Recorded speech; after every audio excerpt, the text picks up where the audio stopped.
Surgery एक बहुत ही fascinating and beautiful branch, but at the same time one of the toughest, heavy, hectic and stressful branch also. Normal लोग and patients के लिए हालांकि एक सर्जन का मान सम्मान एंड फैसिनेशन अलग ही लेवल पे होता है, क्योंकि सर्जन ह्यूमन बॉडी पे लाइव ऑपरेशन करता है। बॉडी को खोलना, बॉडी के अंदर के टिश्यू एंड खून के साथ हर रोज डील करना एंड उसको बंद करके पेशेंट को नॉर्मल रिकवरी एंड नई जिंदगी देना, it's not at all an easy job. But अगर आप मेडिकल स्टूडेंट्स की बात करोगे तो surgery is not one of the top chosen branch amongst them. Majority of them are afraid and scary to take MS surgery as their lifetime career option, and so ये branch NEET PG के counselling में बहुत पीछे तक available रहती है। अब ये वीडियो मैंने मेनली मेडिकल स्टूडेंट्स को गाइड करने के लिए बनाया है, बट अगर आप मेडिकल फील्ड में नहीं हो या फिर मेडिकल फील्ड में एंट्री लेने वाले हो तो आपको थोड़ा बहुत ब्रॉड पर्सपेक्टिव दे देता हूँ। तो MBBS के बाद आपको आगे स्पेशलिस्ट बनने के लिए 2 या 3 ऑप्शन मेनली होते हैं, MD, MS और DNB। MD यानी कि फिजिशियन एंड MS यानी कि सर्जन। MD में आता है MD medicine, radiologist, dermatologist, psychiatrist etcetera branches, and MS में आती है आपकी surgical branches like orthopaedic surgery, ENT, ophthalmologist etcetera. बाकी भी कुछ clinical and non clinical branches आती है, एंड इसमें से कोई एक ब्रांच आप चूज कर सकते हो जिसमें आप अपनी लाइफ टाइम का कैरियर सेट कर सकते हो। लेकिन यहाँ पे जब MD MS की सीट्स की बात आती है तब कंपटीशन बहुत ही ज्यादा है, क्योंकि सीट्स MBBS की टोटल सीट की कंपेयर में सिर्फ 10 से 15% ही होती है। ये 10 से 15 टोटल ब्रांचेस की मिला के बोल रहा हूँ। अगर सेपरेटली हर एक ब्रांच की देखे, यानी कि मेडिसिन, सर्जरी, रेडियो, तो हर ब्रांच को 1% सीट्स मिलती है। एंड सो 100 स्टूडेंट्स अगर है MBBS के, तो उसमें से सिर्फ एक ही बंदे को मेडिसिन की सीट मिलेगी, एक ही बंदे को सर्जरी की सीट मिलेगी, एक ही बंदे को बाकी, ऐसे करके 10 से 15 बच्चों को ही स्पेशलिस्ट की सीट मिलेगी। अब नीट पीजी में जिसका टॉप रैंक है, यानी कि 500,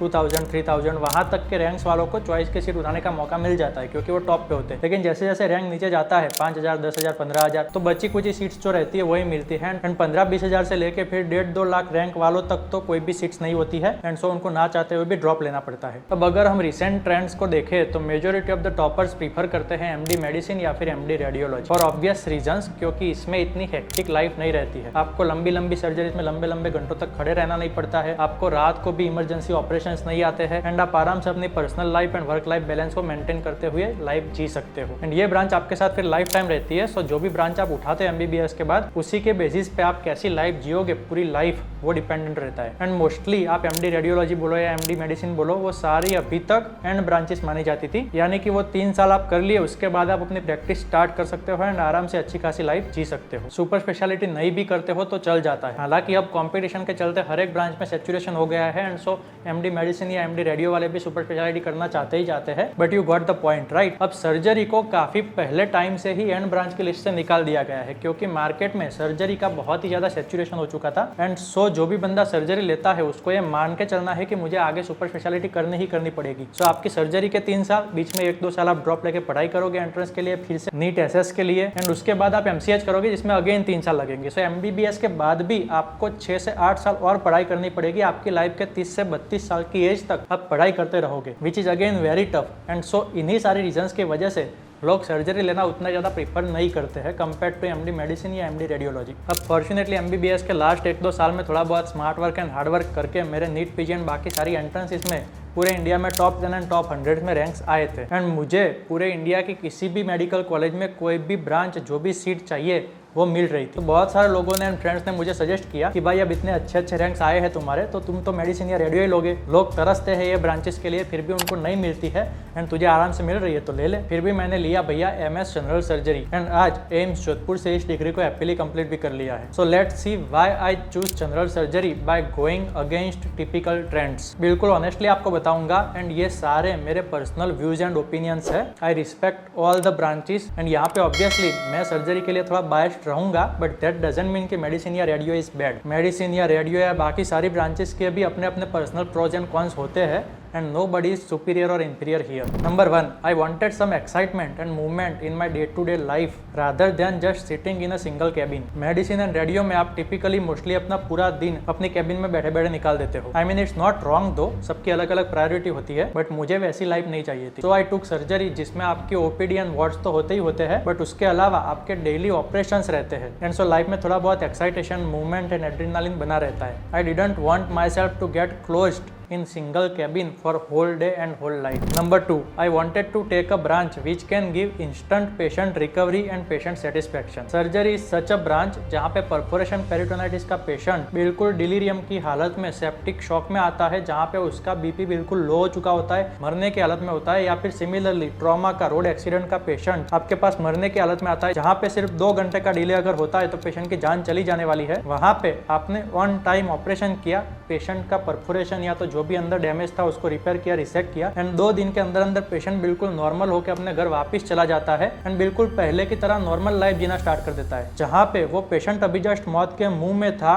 वहाँ पे एक ऑपरेशन ने उसको तुरंत नई जिंदगी दे दी एंड फिर पूरी लाइफ टाइम उसको मोस्टली कोई परेशानी नहीं रहती है। एंड ये चीज़ का जो ग्रेटिट्यूड होता है पेशेंट को आपके लिए, वो आपके लिए लाइफ टाइम होता है। Number 3, who don't want a glory and status, and for the same reason I choose surgery too। भले मेडिकल स्टूडेंट्स के लिए या फिर मेडिकल फील्ड में रेडियोलॉजी एंड मेडिसिन का एक अलग ही रुतबा एंड ग्लोरी है, but outside of the medical field normal patients के लिए एंड सोसाइटी के लिए एक सर्जन का रुतबा एंड ग्लोरी थोड़ा सा ऊपर के लेवल पे ही रहता है। अब मैंने ब्रांच लिया है इसलिए ऐसा नहीं बोल रहा हूँ, एंड ना ही मुझे दूसरे ब्रांचेस की कोई डिसरिस्पेक्ट है, क्योंकि मेरे वाइफ डॉक्टर अंजलि खुद MD मेडिसिन कर रहे हैं एंड मेरा एक बेस्ट फ्रेंड अभी MD रेडियोलॉजिस्ट पास आउट हुआ। And as a doctor I respect all the branches even more than my own branch, but society का परसेप्शन ऐसा है, ये बात हमें माननी पड़ेगी। आप अपने आसपास भी ये चीजें देख सकते हो। एक न्यूरोसर्जन का लेवल, रुतबा एंड ग्लोरी अलग ही लेवल पे होता है। लोगों को न्यूरोसर्जन का नाम सुनते ही ऐसा फैसिनेशन हो जाता है, एंड सो मुझे भी उसी के लिए वो न्यूरोसर्जन बनना था।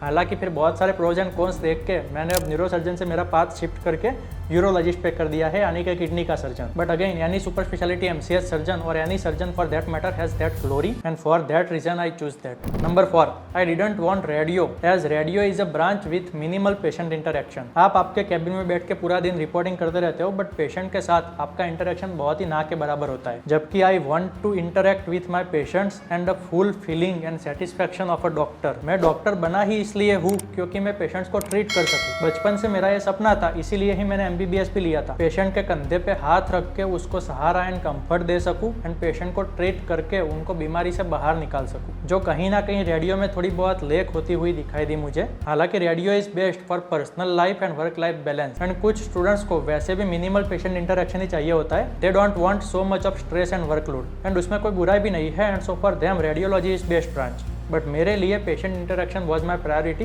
And so I didn't took radiology. Again सबके ओपिनियन डिफर करते हैं and so is mine also. Number 5, who don't want the money? Yes, जितनी लंबी पढ़ाई, heavy workload and stressful life doctors जीते हैं, they deserves world's highest income. Unfortunately उनको deserving से काफ़ी कम अमाउंट मिलता है एंड कंपटीशन के चलते ये अमाउंट और भी ज़्यादा कम होता जा रहा है। मैं जिस बैकग्राउंड से बिलोंग करता हूँ, पैसा कमाना मेरी लाइफ का सबसे बड़ा मोटिवेशन था एंड आज भी है, and I don't feel any shame in admitting that. पूरी लाइफ मैंने लेक ऑफ बेसिक फैसिलिटीज़ में निकाली है। खाने पीने से लेके पढ़ाई के लिए बुक्स भी अगर परचेस करनी होती थी तो हर रोज़ 1000 बार सोचना पड़ता था। एक टाइम भूखा रह के हॉस्टल में मैंने डेज निकाले हैं अपनी MBBS की लाइफ में, एंड सो मेरी एंड मेरे परिवार की लाइफ को बेटर बनाना मेरे लिए सबसे बड़ा मोटिवेशन था, एंड उसके लिए भैया चाहिए पैसा, एंड पैसा अर्न करना कोई बुरी बात नहीं है। हालांकि the only way you should keep in mind इस वो जेन्युइन रास्ते से आया हुआ होना चाहिए। फ्रॉड करके या स्कैम्स करके आप पेशेंट से पैसे लूट रहे हो तो आपकी लाइफ वेस्ट है। एंड बाकी सारी ब्रांचेस के कंपेयर में सर्जिकल फील्ड में आप थोड़ा बहुत पैसा ज़्यादा कमा सकते हो, क्योंकि ऑब्वियसली ऑपरेशंस के चार्जेस थोड़े बहुत ज़्यादा होते हैं कंपेयर टू कंसल्टेशन के चार्जेस। हालांकि उसमें उतना ज़्यादा इन्वेस्टमेंट भी लगता है। एक छोटी सी अगर सुपर स्पेशलिटी हॉस्पिटल खोलनी है ऑपरेशन थिएटर वाली, तो मेट्रो सिटी में आपका मिनिमम आज की डेट में 2 से 10 करोड़ का बजट चाहिए। एंड मुझे इसके लिए लोगों ने बोला भी था कि भाई तू तो अभी 0 के लेवल पे है, तेरे पास तो कुछ भी नहीं है, तो कैसे अपनी हॉस्पिटल बना पाएगा?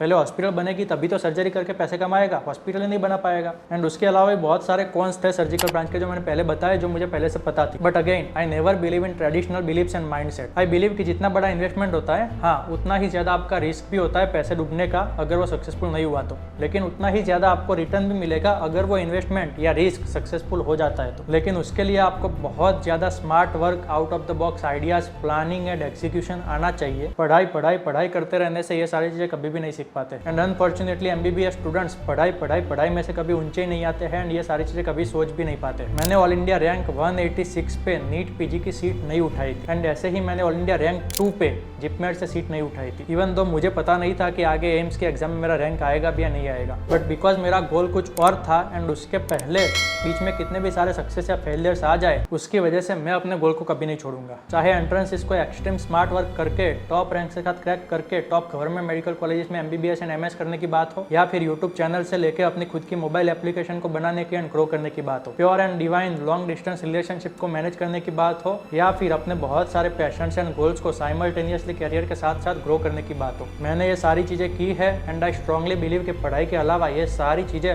हर एक स्टूडेंट की लाइफ में इक्वली मैटर करती है, जो अनफॉर्चुनेटली स्टूडेंट्स भी इग्नोर करते हैं एंड स्कूल्स एंड कॉलेजेस में भी सिखाई नहीं जाती है। एंड इसीलिए ही मैंने अपनी एप्लीकेशन स्मार्टिक्स पे यूथ एम्पावरमेंट के स्मार्ट प्रोग्राम्स लॉन्च किए हैं। Extremely smart work, productivity and time management को सीखने से लेके training of subconscious mind, financial literacy and money making से लेके leadership and business skills, public speaking and communication skills से लेके social media, personal brand image making, सब कुछ यहाँ पे आपको मेरे रियल लाइफ एक्सपीरियंसेस से डायरेक्ट मोस्ट प्रैक्टिकल लैंग्वेज में सीखने को मिलेगा एंड मेरे साथ साथ लाइफ टाइम के लिए ग्रो होने का मौका मिलेगा। 2000+ students have already benefited the positive experiences of this smart programs and आपको भी मैं 100% रिकमेंड करूंगा। लिंक नीचे डिस्क्रिप्शन में दिया हुआ है, आज ही डाउनलोड करके मेरे साथ ज्वाइन होना ना भूले। बार बार मेरे वीडियोस को देखने आने का आपका बहुत बहुत धन्यवाद। मिलते हैं नए वीडियो में और भी ज्यादा एनर्जी के साथ।